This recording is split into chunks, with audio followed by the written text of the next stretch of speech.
कार्यक्रम के पुण्यार्जक हैं विद्या अर्ह गुरु भक्त परिवार श्री महेश साहू, गरिमा साहू, पूजा साहू, संजीव सेडाना, पुत्री अनिका सेडाना, आरती साहू, पुत्री अनायका साहू, रोली साहू, पुनीत अग्रवाल, दीपमाला साहू एवं समस्त साहू परिवार कुरवाई वाले।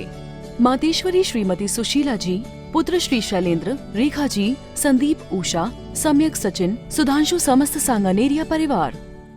आपको अपने आप को पाने का प्रयास और अपेक्षा होना चाहिए, तभी हमारी आत्मा का कल्याण और उद्धार हो सकता है।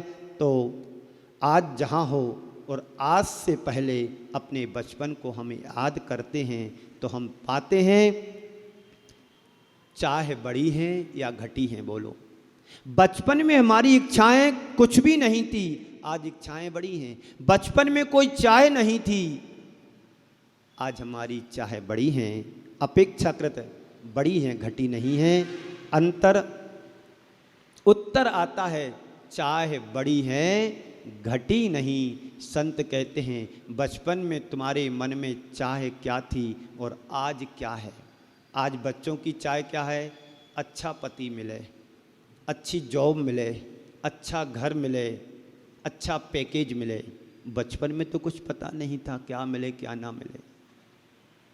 आप लोगों को भी चाह है, चलो कमाते कमाते सारी जिंदगी गुजर गई, आज अच्छी गाड़ी खरीद लो। बुढ़ापा भी हमारा अच्छे से निकले, बच्चे अपना करने लगे हैं और अपने पास सरप्लस है, चलो इसका उपभोग कर लीजिए। ये चाह है कि नहीं? आप हर इंसान की चाह होती, एक सीढ़ी आगे बढ़ने की चाह होती है। कोई भी व्यक्ति गरीब पना नहीं चाहता है, सब अमीरी से जीना चाहते हैं। लेकिन कर्म का उदय ऐसा रहता है जो चाहते हो वो मिलता नहीं है। कर्म के सामने अच्छे अच्छे महापुरुषों को घुटना टेकना पड़ता है। कर्म पर वसई शांतई दुखई रंत ऋतोदये। कर्मों के वशीभूत होकर के संसार का हर प्राणी दुखों का उपभोग करता है, वेदन करता है, वेदना होती है, लेकिन अपने हाथ में कुछ नहीं है। जो है उसे एक्सेप्ट करो, स्वीकार करो, तो कभी दुख नहीं होगा। आज हमें पुण्य का उदय है तो सुख की अनुभूति हो रही है, अच्छा लग रहा है। और कब पाप कर्म का उदय आ जाए, राजा भी रंक बन जाता है। और पुण्य कर्म का कब उदय आ जाए, रंक भी राजा बन जाता है। हम लोगों ने ऐसे अनेक लोगों को देखा है जो कभी संपन्नता की शिखर पर बैठे थे, आज वो विपन्नता के रसातल पर आ गए हैं। हमें देखना है कि अपने पुण्य को कैसे क्रिएट करना है, कैसे बढ़ाना है। पाप का प्रकोप जब आता है, अच्छे अच्छे लोगों को धराशाही कर देता है। आपने देखा है आज से 3-4 वर्ष पहले कोरोना जैसी बीमारी आई, सबको रोना सिखा दिया। और रोना क्या सिखा दिया? अनेक घर बिखर गए, अनेक परिवार टूट गए, सब धराशायी हो गए। इसलिए जीवन का कोई भरोसा नहीं, कब कौन सी बीमारी तुम्हारे जीवन को घेर ले, उसके पहले अपने आप को संभाल लो। करोड़ों की गाड़ी में बैठने वाला व्यक्ति, ध्यान से सुनना, मैं बार बार कहता हूं, करोड़ों की गाड़ी में बैठने वाला व्यक्ति 25 रुपए की हंडी में हरिद्वार पहुंच जाता है। बात समझ में नहीं आई? क्यों कुंतु कुमार जी, महेंद्र जी, टाया जी, करोड़ों की गाड़ी में घूमने वाला व्यक्ति 20-25 रुपए की हंडी में हरिद्वार पहुंच जाता है। क्या समझे? जीवन का यही अंत है। मैं चाहता हूं करोड़ों की गाड़ी में बैठो या ना बैठो, जीवन को इतनी ऊंचाइयां दो कि तुम सिद्ध बन जाओ, शुद्ध बन जाओ। ये तभी संभव है जब हमारा सही दिशा उद्देश्य सुनिश्चित हो। अभी हम चल रहे हैं, इतना चल रहे, पर पता नहीं कहीं पहुंचे भी नहीं। ऐसे चलने से कोई फायदा नहीं। चलो तो ऐसे चलो कि तुम्हारी रास्ता भी लोगों के लिए रास्ता दिखा सके, तुम्हारा चलना भी लोगों को रास्ता बता सके। लेकिन व्यक्ति चलता है सारी जिंदगी भर, रहता वहीं का वहीं है। कोल्हू का बैल आप लोगों ने देखा होगा, सारे दिन वो चलता है चलता है चलता है, उसे लगता है कि मैं बहुत दूरी तय कर ली। जब शाम को उसकी आंखों से पट्टी निकाल दी जाती है, उसे पता पड़ता है मैं तो वहीं का वहीं हूँ। संसार के हर व्यक्ति की यही कहानी है, रात दिन दौड़ लगा रहा पर पहुंच कहीं नहीं पा रहा है। आप लोग भी वहीं के वहीं हैं। तो बचपन में तुम्हारे मन में चाह क्या थी और आज क्या है, कभी विचार किया?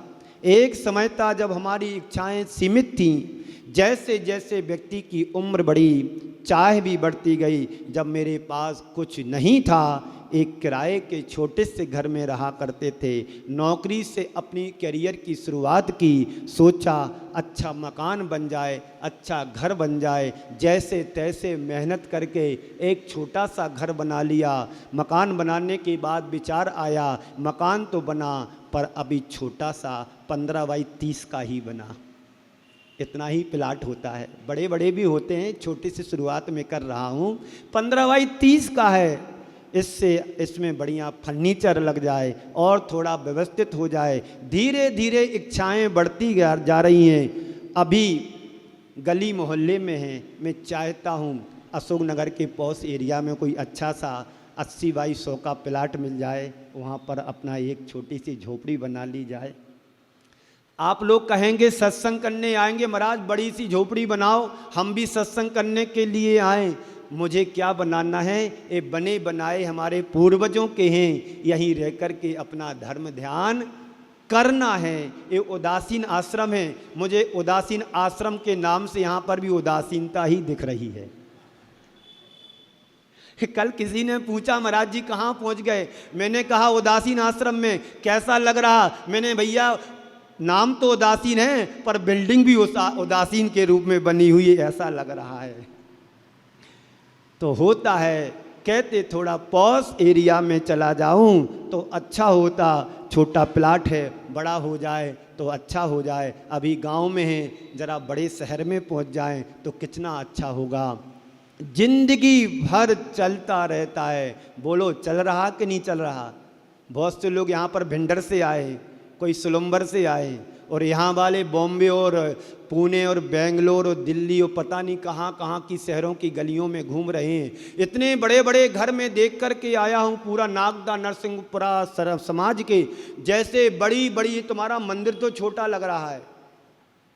मैं गींगला में था, इतने बड़े बड़े घर की बड़ी बड़ी धर्मशालाएं फैले, 13 पंथी 20 पंथी, कोठी भी छोटी पड़ रही और रहते कोई नहीं है। सब बॉम्बे में रह रहे हैं, पैसा कमा रहे हैं। गांव में देखो तो बड़े बड़े महल हैं। इतने बड़े बड़े जगह को छोड़ करके छोटी से घर में रह करके, सफोकेशन में रह करके अपनी ज़िंदगी को व्यतीत कर रहे हैं।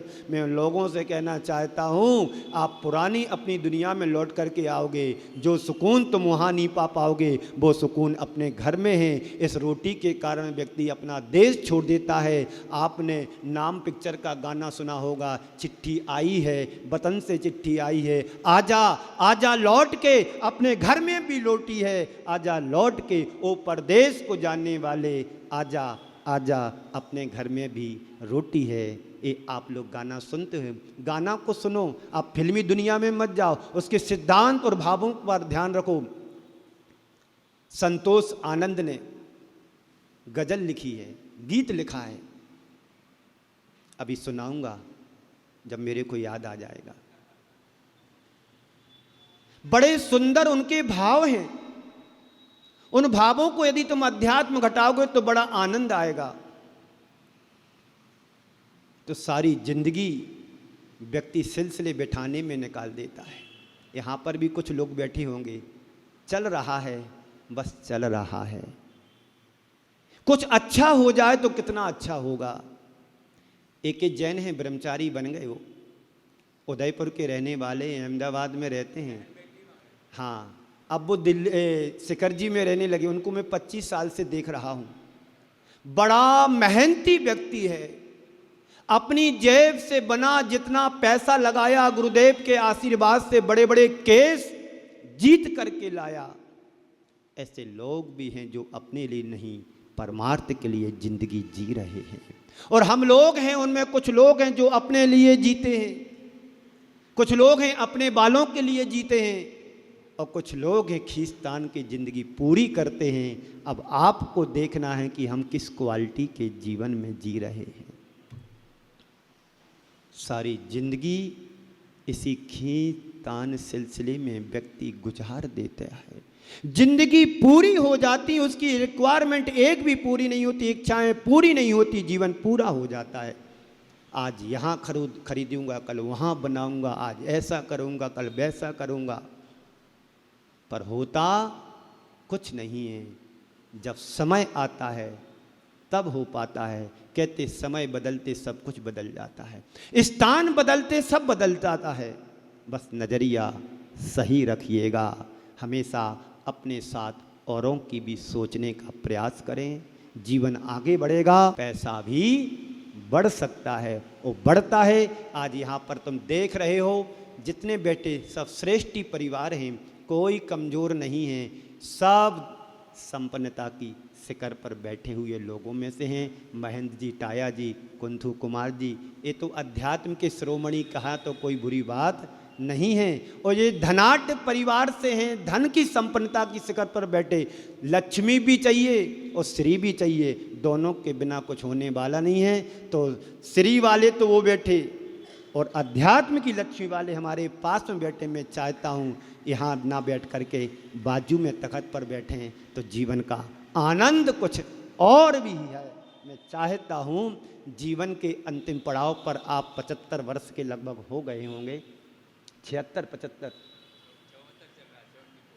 74 में कुंथू कुमार जी, मैं चाहता हूँ कुंथू सागर बन जाओ तो बड़ा आनंद आएगा। अराय सागर, कुंथू सागर, शांति सागर, ऐसे नाम हमारे गुरुदेव ने रखे हैं। आपके पास सब कुछ है, ज्ञान भी है, ध्यान भी है, बस थोड़ा सा गठान ढीली करने की ज़रूरत है। एक मुझे गठान ढीली करने पर संस्मरण याद आ गया। बात 1998 की है, जब आचार्य श्री भाग्योदय में चातुर्मास कर रहे थे। सागर मध्य प्रदेश भाग्योदय में चातुर्मास कर रहे थे। वहाँ पर बाल ब्रह्मचारी एक आपकी ही उम्र के होंगे, वो दरबारी दाऊ कहते उनके लिए, वो बैंक में मैनेजर के पद पर थे, बड़ी पोस्ट पर थे। उस 1998 में उस समय उनके लिए 80-90 हज़ार रुपये सैलरी मिलती थी। आज उन्हें पेंशन मिल रही होगी। वो मंच पर पहुंचे और सारे कपड़े फेंक दिए। पूरा संघ 25-30 पिच्छी का संघ बैठा, आचार्य श्री बैठे। शाम को 4 बजे की बात है, बस गठान खोलने की जरूरत थी। कोई ब्रह्मचारी को इशारा किया, आचार्य श्री ने उन्हें पकड़ा, उन्हें रोका। ऐसे दीक्षा नहीं होती, उनकी तीव्र इच्छा थी कि मुझे तो मुनि बनना है। बैंक से नौकरी को रिजाइन दे दिया, छोड़ दिया, मुझे घर छोड़ दिया, मुझे किसी से वास्ता नहीं, मुझे तो मुनि बनना है। और आज मुनि तो नहीं बन पाए, ब्रह्मचारी रूप में साधु संतों की सेवा करते हैं। और भाग्योदय में अस्पताल में आज 30 साल से वहीं पर रह रहे हैं। जहाँ किसी साधु संतों की तबीयत खराब होती, समाचार मिलता है, जाते हैं, कुछ औषधि तैयार करते हैं, कुछ ज्ञान है उन्हें औषधि का, प्रकृति का, और अपनी सेवाएं देते हैं। तो मैं गठान खोलने पर याद आ गया, मैं चाहता हूँ आप मोई की गठान खोलोगे तो आपका भी उद्धार होगा। और जीवन का कोई भरोसा नहीं। संत के चरणों में राजा गया, राजा को तो समझ में आ गया, लेकिन अब आपको मुझसे पूछना चाहता हूँ, अभी अपने 30 मिनट के प्रवचन में आपको कितना समझ में आया? आएगा, 4 महीने के सुनोगे आप, इसी तरह से आपको भरपूर मिलेगा। 40 मिनट का मेरा उपदेश होता है, इससे ज़्यादा मैं एपिसोड नहीं देता हूँ, क्योंकि आपकी पाचन शक्ति भी, डाइजेशन बिगड़ा हुआ है। ज़्यादा दूंगा उल्टी कर दोगे। मैं चाहता हूँ फिर हाजमोला ना खिलाना पड़े, इसलिए उतना ही सुपाच्य दो ताकि आपका पचे, कल फिर खाने के लिए आना है। तो मैं कह रहा था कि ज़िंदगी व्यक्ति की पूरी हो जाती है, परीक्षाएं उसकी अधूरी की अधूरी रह जाती हैं। परिणाम क्या निकलता है? ज्यों ज्यों मैं पूर्ति का प्रयत्न करता हूँ, त्यों त्यों इच्छाएं बढ़ती चली जाती हैं। कुछ पाने की चाह में सारी जिंदगी व्यक्ति दौड़ता रहता है। यही कहानी चाह की है। चाह दाह देती है। काश हमें इस सच से, काश इसे हम समझें, तब ना। एक विचारक ने बहुत अच्छी बात कही है, जब कोई शिशु पालना में पलता है, शिशु समझते ना, छोटा सा बच्चा अभी 1-2 महीने का है, जब कोई शिशु पालने में झूलता है तो उसे पालना बहुत बड़ा दिखता है। बात समझ रहे ना? जब कोई बच्चा पालने में झूलता है उसे पालना बहुत बड़ा दिखता है। जैसे जैसे बच्चा बड़ा होता है उसे संसार भी छोटा दिखने लगता है। ये हर व्यक्ति की जिंदगी की हकीकत है, बस समझने की ज़रूरत है। ये सवाल अपने मन से पूछो, तुमने जितना चाहा, तुमने जितना चाहा, जो चाहा, जब चाहा, क्या कभी मिला? सवाल समझ में आया? आएगा। संसार में जो मैं चाहूँ वह मुझे मिले, ये मेरे हाथ में नहीं है। संसार में मैं जो चाहूँ वह मुझे मिले या मेरे हाथ में नहीं है, पर मुझे जो मिला है उसे संभालूं, यह तो मेरे हाथ में है। जिंदगी मिली है, इसे संभालो।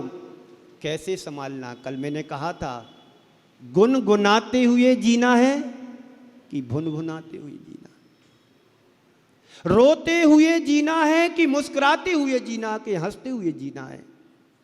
ये जिंदगी बहुत कीमती है, इसकी कीमत को समझोगे तो पता पड़ेगा। अभी तुम्हें पता नहीं है कि जिंदगी कैसे पाई है। शास्त्रों को पढ़ो। निगोद से लेकर के हमारी यात्रा यहाँ तक पहुँची है। दुर्लभ है निगोद से थावर अरुत्रस गति पानी, नर काया को सुरपति तरसे सो दुर्लभ प्राणी। है ना दुर्लभ प्राणी? पर अभी आपका इस चीज़ का एहसास नहीं हो रहा है। ये मनुष्य पर्याय कितनी दुर्लभता से पाई है। जब आप अस्पतालों में आहें भरोगे तब पता पड़ता है कि हमारी जिंदगी की क्या कीमत है। संत कहते हैं, अस्पतालों में आहें भरने की अपेक्षा किसी संत के चरणों में जाकर के नमोकार मंत्र जप करके मरना, ये तुम्हारे जीवन का परम सौभाग्य होगा। पर सोच हमारी कहाँ है? पिताजी बीमार हो जाते तो बच्चे अस्पताल लेकर के चले जाते। मैं मना नहीं करता हूँ, मेडिसिन ऐड दो, सब कुछ करो, लेकिन जब डॉक्टर कह देता मेरे बस की बात नहीं है, तब तो गुरु चरणों में पहुंच जाओ। अंत भला सो सब भला। First impression and last impression वाली बात।